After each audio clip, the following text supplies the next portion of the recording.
No, absolutely not. What we know is before DHS law enforcement, civil law enforcement officers arrived in Portland, the mayor is on record as saying that the city it has a certain level of violence.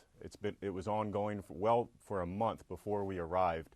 The mayor's been very outspoken on that. So just as it was before DHS arrived, it was very violent and it continues to be very violent. I'm very concerned that the mayor chose an audience. There are both peaceful protesting going on in Portland and then very violent criminal activity going on in Portland. And the mayor chose to go to that violent activity. He has legitimized criminal behavior by doing that. He could have chosen to go to peaceful protesting, had a audience there, and could have made his points. He chose to go to an area that has seen 54 nights of criminal activity targeting a federal courthouse and targeting federal law enforcement officers. So again, I call on local and state leaders to work with the Department of Homeland Security. We want to work with you. We want to bring this violence to a close in a peaceful manner, but we see the opposite from state and local leaders there. Well, again, I think there's confusion on what we are doing in Portland. We are there to protect the federal courthouse. We have that responsibility given to us by the United States Congress. We are on that federal property and we are protecting that federal property. What makes Portland so different from every other country, we protect over almost 9,000 facilities across the country. Portland is the only city where a protester can stand, a violent criminal can stand on the other side of the street and lob a Molotov cocktail at the courthouse, and there's no repercussion for that from a law enforcement perspective.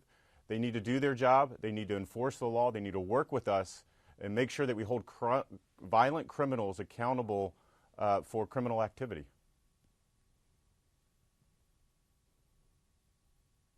It's not accurate. Again, we continue to battle misleading headlines and just inaccurate reporting. So again, we have a direction from not only the Congress, but it's in federal statute. We protect that courthouse, and we have the ability to make arrests on individuals that are committing criminal acts. Now, we normally don't do that in any other city in the country because we have state and we have local law enforcement that is partnering with the federal government, and they make those arrests as they should. However, we are not seeing that in Portland. So that's requiring the federal government to go out a block, 2 blocks, maybe 3 blocks from that courthouse and arrest individuals that, again,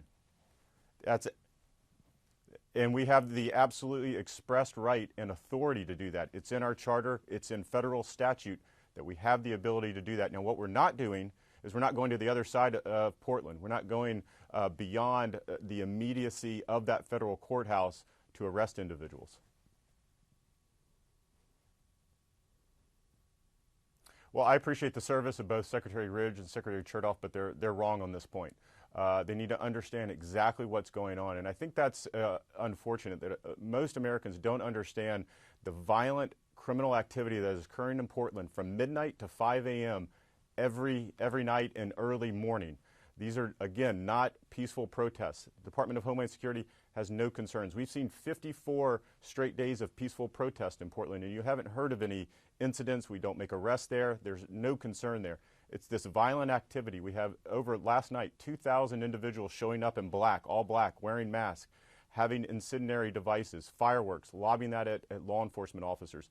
This is violent activity. It's criminal activity, and we'll continue to enforce the law at the courthouse in Portland. They had the same directive from the Federal Protective Service, which is the service within the department that protects over those 9,000 federal facilities across the country. Any law enforcement, civil law enforcement officer that goes into Portland is under the direction of Federal Protective Service. They do training, and they are under their leadership. So I have given them no direction. Federal Protective Service, the director there, the deputy director, the on-scene director, they are controlling the actions of DHS law enforcement officers there. And I would say just one other thing to answer your previous question about other mayors and other folks that are concerned. We are not sending any other DHS law enforcement officers to guard federal courthouses like we are in Portland. Why? Because every other city in America knows if you work with the federal government, you can secure your city. And we see that time and time again. It's as if here in D.C., it's as if someone would walk up to the United States Capitol, try to burn it down, and then walk to the other side of the street and say, sorry, you can't touch me. That is what's going on in Portland, and it's wrong. Right. I think you're confusing two different things. Portland is unique, and I think people need to understand that. It's a federal courthouse that's being burned every single night. What the president is referring to and what the Department of Justice talked about yesterday and 2 weeks ago is Operation Legend, which is more your violent criminal activity, street crime that you see with gangs, drug dealers, and the like. These are two very different things. What we're doing in Portland has nothing to do with that type of criminal activity. What we're doing in Portland, again, is seeing criminal activity trying to burn down the seat of justice in downtown Portland, the courthouse. And that is a very small zone that we are protecting. What we're talking about in Chicago, Albuquerque, and other cities, Kansas City, is violent criminal activity, again, gangs, drug dealers, and the like. And that, so I think your viewers need to understand these are two very different things that are occurring.